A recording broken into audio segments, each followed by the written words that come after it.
Hello everyone, welcome back to a new video. Today I'm sitting down with Julia. She's from Brazil. We've never actually met in person, but we've talked a little bit on WhatsApp. She did my course, has been part of our WhatsApp community of the course, and is a very bright, bubbly personality that I'm really excited to talk to you today myself and kind of hear about your story. So thanks a lot for joining today. How are you feeling? I'm feeling great. Thank you. I am really excited to talk to you too. Oh, amazing. So why don't you start with the beginning and I guess tell everyone what your story has been with DPDR, with anxiety, and take everyone through what you experienced. Okay, so I have had really bad anxiety for a long time. Um I started having bad OCD when I was 14 years old. I had OCD since I was a kid, since I was like 7, and it came and go like depending on where I was in my life. If my life was more like busy and stuff. And then when I was 14, I changed schools, and I was really, really bullied at this new school that I went to. And it was ninth grade, and it was like so bad. I didn't make friends with anyone, and then my OCD started getting really, really worse. Um, and I was this like really existential kid ever since I was like 4. My Oh, mom says that I started asking questions about God, about existence. When I was like 4 years old, I started asking like, um, oh, like when was God born? Like, how is he born? Like, how did he come out of nowhere? And I was like, there's just this really, really existential kid. And when that stuff started to happen, these like kind of the OCD started to get worse. I started to have these really like kind of like religious rituals that I felt like I had to do in order to like keep my family safe.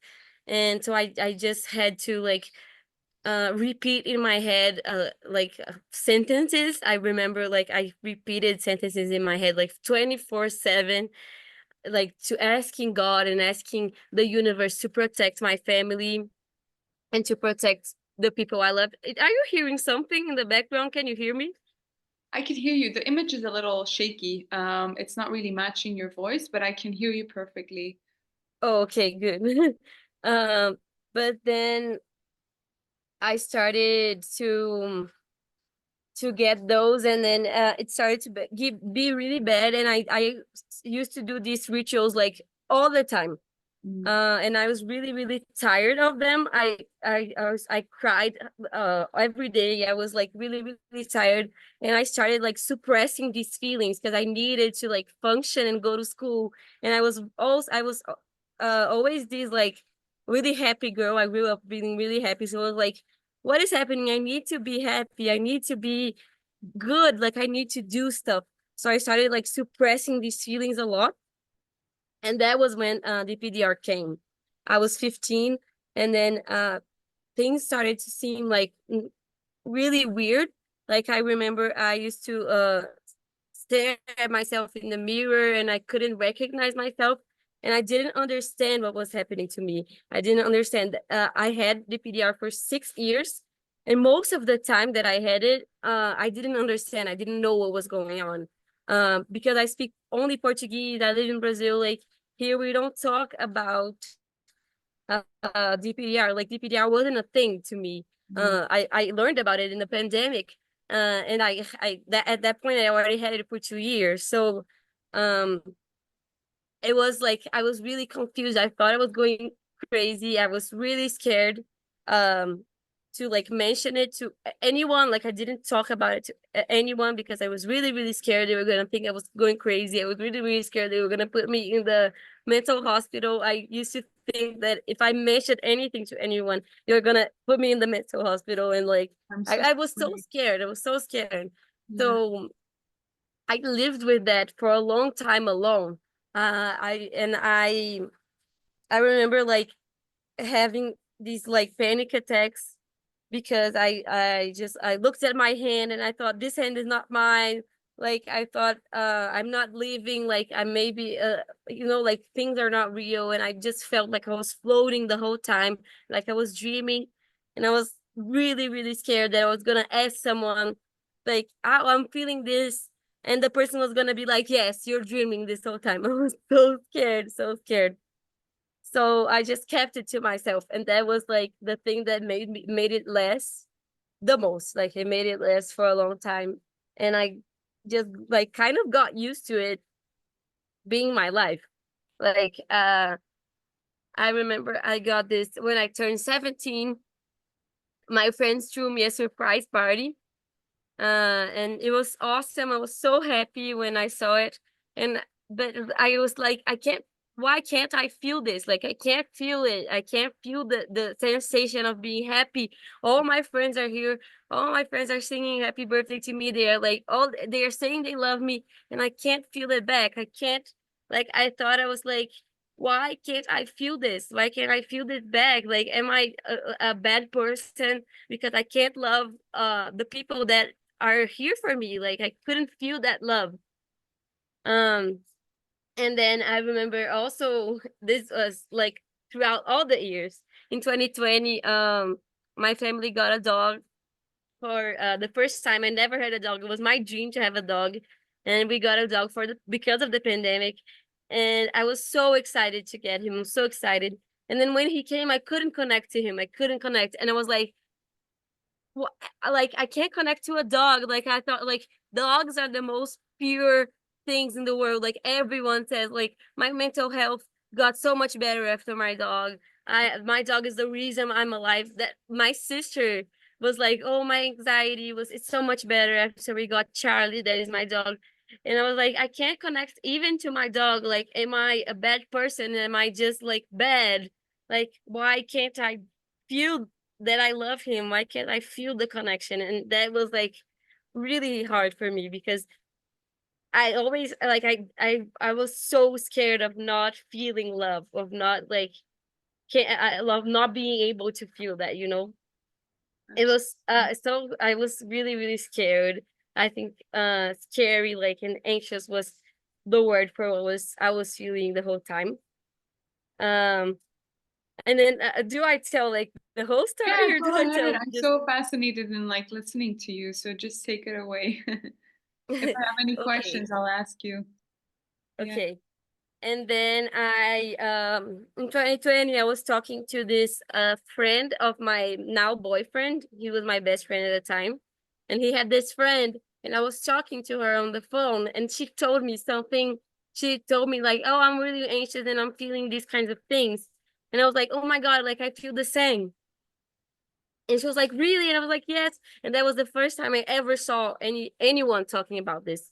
And Yeah. I was like, I'm not alone. And then she a couple of days later, she sent me something on Instagram, and it was written like derealization. And I was like, that's the word for what I was feeling. Like I was so like, oh my God, like I can't believe like this is something that actually is like it's real. Mhm. And then that's when I started looking it up. I looked it up a lot on the internet, and that started in 2020.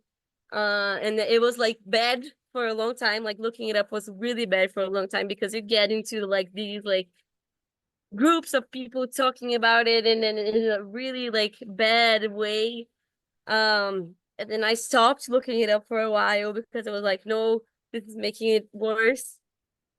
Uh, and then I was like, you know what? I'm gonna look it up on YouTube because YouTube is usually like the most good, like the most up, thing. And then I looked it up and I found you. Mhm. And that was like really that was the turning page on my story.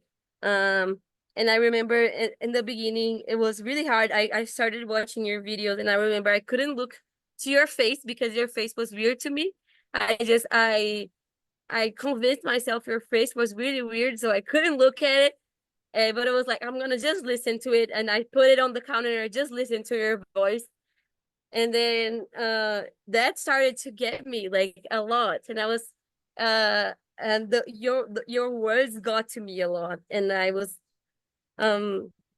And that was when I started like looking you up more, and then I found your course, and and then it was good. Like and then I bought your course, and that was like, and when I bought your course, I I went 4 months without looking at it.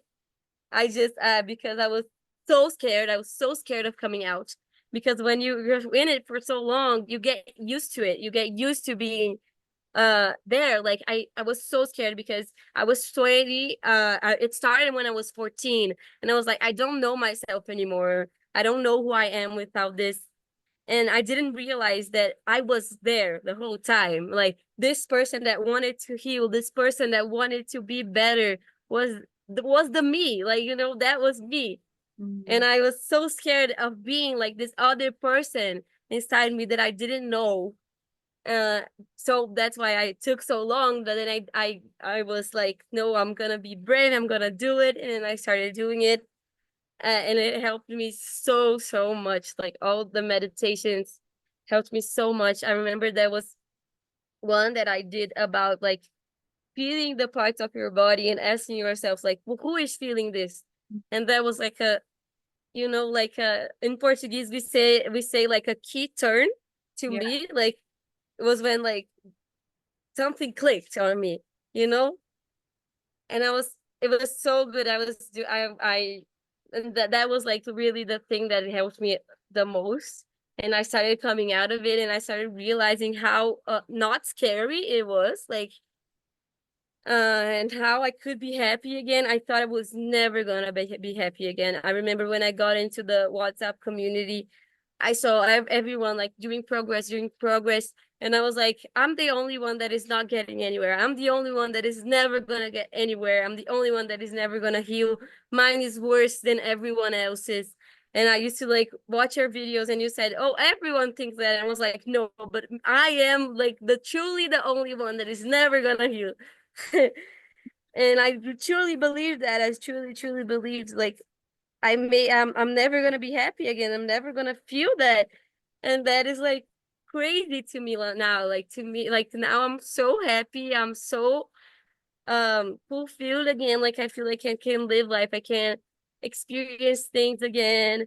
I'm doing so much better now. Like, I still have problems. Like, that's this thing too, that I thought like everyone that healed was like this kind of like Buddha person that floated around and didn't have any problems. And I was like, I'm never gonna be that, like that. And yeah, I'm never gonna be that, because that is not real. Like, life is not having problems. It's not being anxious. It's not, I still am anxious. I still have things.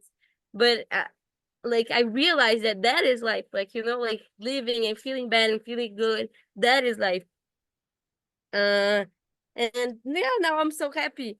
And another thing that I wanted to say too was like, I think one of the hardest parts to me was like, because when you live in a place, like I live in Brazil, and I know there are some people that live in other places too, that you live in a place where you see so much sadness, all the, like, you see so much, like, it's not the same to live in, like, in a place that you have everything, and that you don't see poverty all the time, you don't see people sad all the time, you don't see people in the streets all the time. Like, it's that was really hard to me, like accepting that the world has like bad things, and I can still be happy. And I, even though I see these things all the time in front of me, I realize, like, if I'm here and I'm feeling these things, and I'm feeling and I'm seeing these, this means that I'm here to, like, to help, and like to bring the most love I can to this world, like, to this world. And like, even though like I see a lot of things, we think a lot inside of our heads, that people are unhappy. Like, I think we see the internet, and we were like, oh, everyone is unhappy, everyone is bad. And then you look and you see and you live with these people, and you see, like, people are not unhappy, people are happy, they find meaning in their lives. Like, even those people in the streets, even those people, uh, in poverty, they have meaning in their lives. Like it's so like sometimes we have to take ourselves out of our heads and think like how sometimes we feel I feel like we are kind of like selfish to think that us that have money and us that have good quality of life are the only people that can experience happiness. Like these people, they experience happiness, they have a meaning in their lives. We don't have to save them I from see. life, you know. What's really interesting about that, um, well, first of all, Julia, I actually am getting like really emotional hearing you speak, because I Hmm.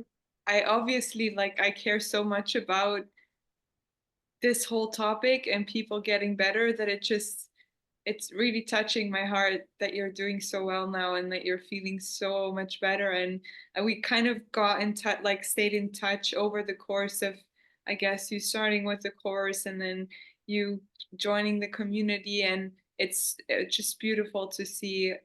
And you're so bubbly and positive, and it's so nice to finally meet you and see you in person and hear your story. And it's so inspiring and so nice to hear. So first of all, thank you for that.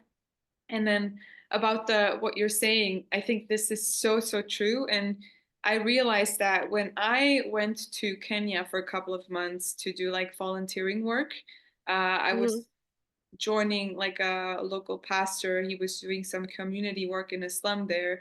And that was the first time I realized that as well, because the people there were so much happier than the people at home. And the reason for that is happiness is lack of desire. And the more you desire, the more unhappy you are. And so Yes. either you get happy by fulfilling your desire or you get happy by letting go of your desire. And I saw that so many of those people that I met, they were content with the little that they had. They didn't have big, huge desires. And I think we can learn from that, because the more you have, the more you're attached to having things, the more you want, the more unhappy you are sometimes, you know? So Yes, interesting. that's true. Exactly.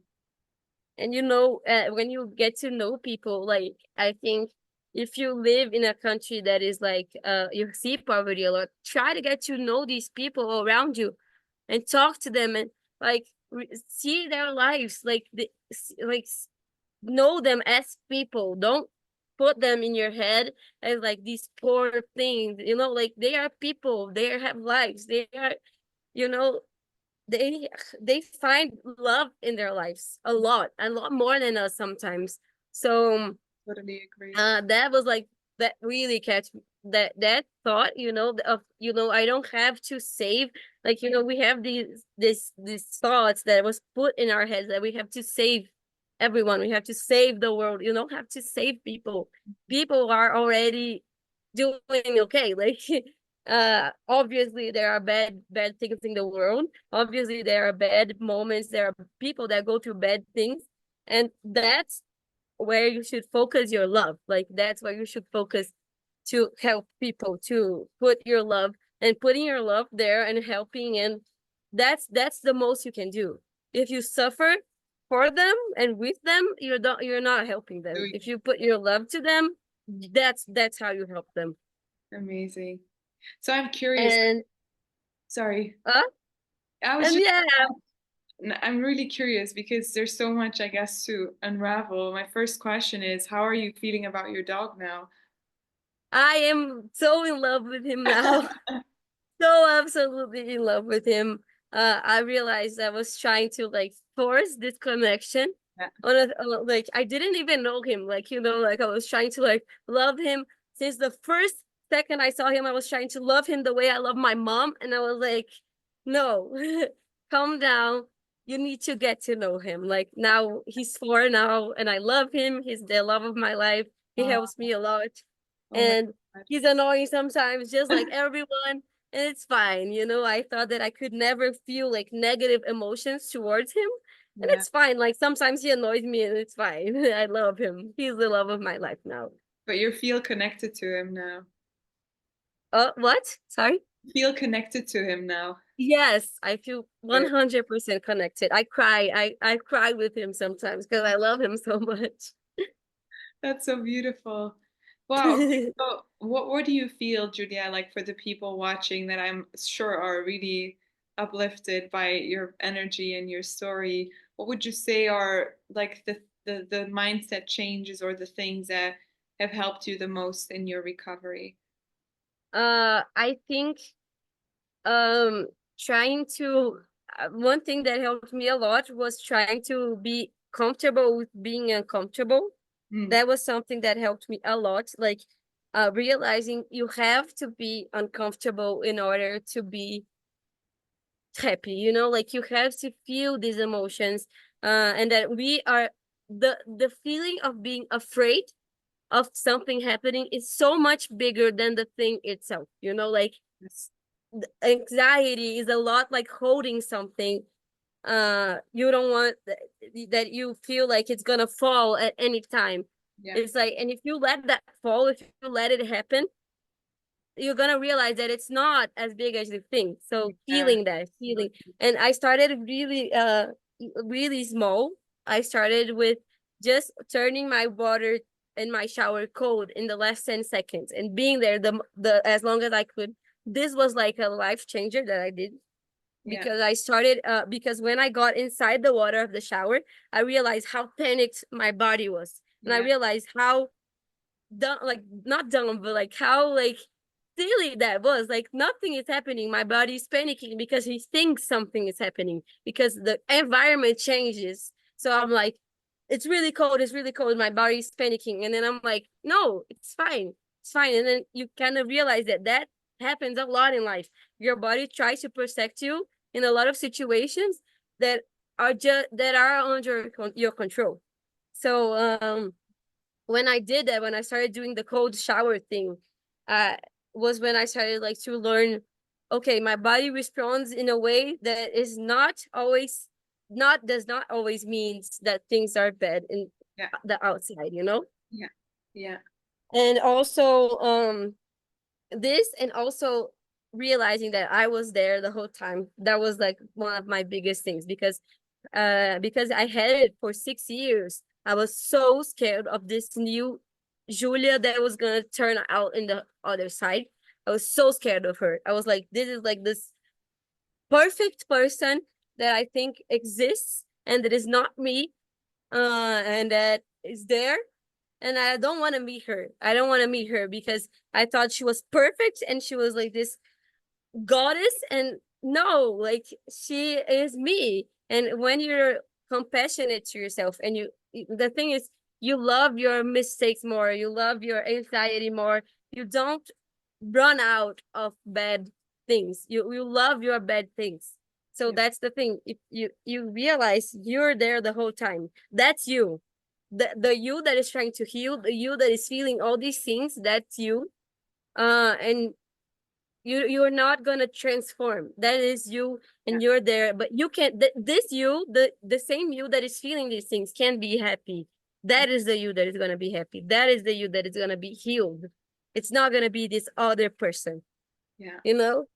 And that is like one of the things that helped me the most. When I realized it, I was like, yeah, that is me. Like You I basically am gonna feel good. felt you felt like the fear of losing yourself, that that was not going to happen, because that's something Yes. from a lot of people. They're like, I'm afraid that I'll if I surrender to the DPDR, if I surrender to my anxiety, I'm going to lose myself and become this other person. And you got, I guess you realize that the you that is going to transform is still going to be the you in this moment who's aware. Yes, yes, that's it. The same me that feels that anxiety and the things is the same me that is gonna feel healed, and it's gonna be feel fine, and it's gonna feel Yeah, good. amazing. So, and you're not losing yourself. You're not gonna lose yourself if you feel it. No, it's not gonna happen. You are there. Like you're not that much deeper and like Yeah, darker than you think. It's not there. You're gonna feel it, and you're gonna see, oh, that is the same me. I'm here. I know everything I am. amazing. So how long did it take you the moment that I guess you started with my course and it started to shift until you felt like you were doing a lot better? Like, what was that process like for you? Was it completely in one line up? Was it up and down? Like, how? It was a lot up and down for me, Yeah, and it was like building confidence of yeah, building the confidence of to believe that I'm doing okay, you know, like that. Because when I started doing it, I felt a lot better fast. Like it was fast. But then I had to trust. I had to trust yeah. that I was doing good. I was so scared of doing good. So I was like, I'm doing good, I'm doing good. And I remember I put this thing in my head like once I'm really, really, really convinced that I'm 100% fine, I'm gonna tell Robin that I wanna do the Oh video. my God, amazing. I was so happy. And then I had this like goal in my life, like do making this video was like this ultimate goal. Like I'm gonna do those videos that the people make, and I'm gonna be so happy. So that is like one the biggest thing that I wanted to do. But yeah, it was fast. Like the starting to heal was fast, but believing in my healing was kind of slow. Interesting. Um, but yeah, that's now and the thing another thing that really helped me that has to do with this was like learning that the opposite of anxiety isn't calm, it's trust. Mm, That was like one of the main things, because like when you try to calm yourself down, you don't trust. If you Because you're gonna keep questioning. If you just try to calm yourself down, if you're like, oh, is life good, wait, I'm gonna think life is good. No, you have to be like, I trust life is good. I know that. I know that. I trust it. And because you like, I had these moments where I just kept thinking for hours and hours, and then I got to a conclusion and I was like, yes, okay, life is good, I'm fine, I'm great. And then the other day I was like, what, how did I get there? And then I had to think for hours again. Like, you have to believe that that is inside your heart and trust. You know, I just tell myself every time that I get anxious, trust.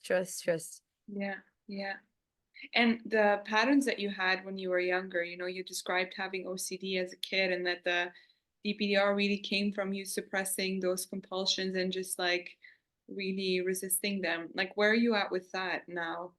What's your Um, relationship w- with your OCD, or do you still have OCD, or like what does that look like for you now? I'm almost 100% better. I still have some things that are left in my OCD, not existential anymore. Not at all. Like I'm 100% cured from existential thoughts and existential everything. Yeah. But there are some things in my OCD that are still there, that I'm working on them. That because when you do it for a long time, it becomes such a habit in your head that you have to like slowly get out of it. Like I have a really big thing with symmetry in my body that Yeah. I'm trying to like, and then I'm doing therapy, and I'm really like, when you trust, like I know I'm doing good. I know I'm gonna be fine. So Yeah. I'm not scared. I'm not scared of OCD anymore. I'm not scared of anything like anxiety wise anymore. So That's so I'm doing good. amazing. And I like hearing that too, because a lot of people see DPDR to be this thing that randomly happens. But I think in your situation, it's also clear that it actually does come from somewhere, something deeper underneath that you really need, has been asking for your attention for a long time. And so the moment you finally deal with that, you don't just resolve only the DPDR or only the existential stuff. You actually start healing an underlying need for control because you don't trust, Yes. you know? So Yes. we, And I going to therapy and talking about all my life, I learned like a lot of things. Like I have ADHD. I'm diagnosed with ADHD, and I realized that my need to control came from like me not being accepted as a kid, because I was like so clumsy. I was so hyperactive. I was like, I need to control something. I don't control my body. I need to control something. yeah, So that's how OCD started, and then DPDR came, and then you see your whole life, and you're like, and then I started going after the things of my ADHD too. I started living more authentically. I started like um accepting things about me, and that was like really good too. amazing, wonderful. All right, so There was one more question that I had for you. Um, I don't know if it was. I think it slipped my mind, but I guess like maybe to finish off, Julia, like can you talk a little bit about first of all where how you feel now in life, how you are living now, and if there's any last like tips or words of advice that you want to give to the people that are watching right now? Okay, now I'm living so much better. I am really happy now. I don't feel anything related to DPDR anymore. I am 100% able to talk about it with everyone. That was something that I didn't think ever would happen. That I'll be able to talk about it. I Yeah, am able to talk about it. It doesn't trigger me at all anymore. that's amazing. Uh, I feel like connected to life. I feel connected to things. Um, I feel like I don't obsess about what I'm feeling, like how I'm feeling anymore. If I'm feeling that I am here, like uh anymore. Uh, One thing that I really realized too was like when you think about a lot about something, like if you think about the word pen a lot, if you pen, you're gonna start to question like, oh, this word sounds so weird, this sounds so weird. So when you start looking at life a lot, you start real oh my god, like I'm gonna realize every single moment of my life, then you're gonna start to obsess about how you feel. So uh the thing you have to do to heal is free yourself from trying to feel, from trying to feel connected, trying too hard. Like you don't have to try that hard. You can just be here. You can just be here the way you are, and that is enough. And I'm so happy now. I feel so good. I'm doing so much progress in my journey with myself, with love, with life. I'm feeling so good. I am feeling motivated for the things that I didn't at all. That I felt like I would never like feel motivated to work, feel motivated to love things, love music. I was so excited when I started listening to music again and started watching shows again. I thought I was never gonna think anything was interesting again, and I do. And yeah, life is just, I guess, normal in a way that it's good, like it's so good to feel. And one last thing I have to say is, when you are recovering, remember the last place you were. Remember how much you wanted to be here now. Like when you take a step, look back and think, I am doing so much progress. Little progress is progress. Yeah. And if you thank yourself and if you're like, I am doing so good, that this is the thing that I wanted so much a month ago. This is how I wanted to feel. Mhm. That's how you get out of it. If you remember how much you wanted this that you have now, you get out of it. And that's it. I wanted life in this way so much. I remember I wrote in my journal when I was 14, like I wanted teenage problems so much. I wanted to cry over a boy so much. I want to cry over a test so much because I wanted to feel normal Yeah, so yeah, much. And that's how I feel right now. Like even when I'm sad and I cry about normal stuff, I'm like, yes, I'm crying yeah. about it. Yeah. And that That's is so good. amazing. So You're, yeah, I'm you're, so happy now. Life is really good and I am really happy. your energy is so contagious, Julia. I think that was your strength in life is radiating that energy that you're radiating right now. It's been really nice to talk to you. So I want to thank you so much for coming on today. If people have any questions for you, can they ask it in the comment section? Yes, absolutely. And if anyone wants that is in the WhatsApp group can also talk to me. I talk to everyone there. All right. So Good. that is good. I'll Amazing. answer everyone. I love talking about it. I love helping people. Uh, So yeah. so thank you so much, Julia. Everyone, thank Thank you. you for joining today. I hope everyone has a wonderful day and we'll see each other next time. Bye. Bye. Thank you.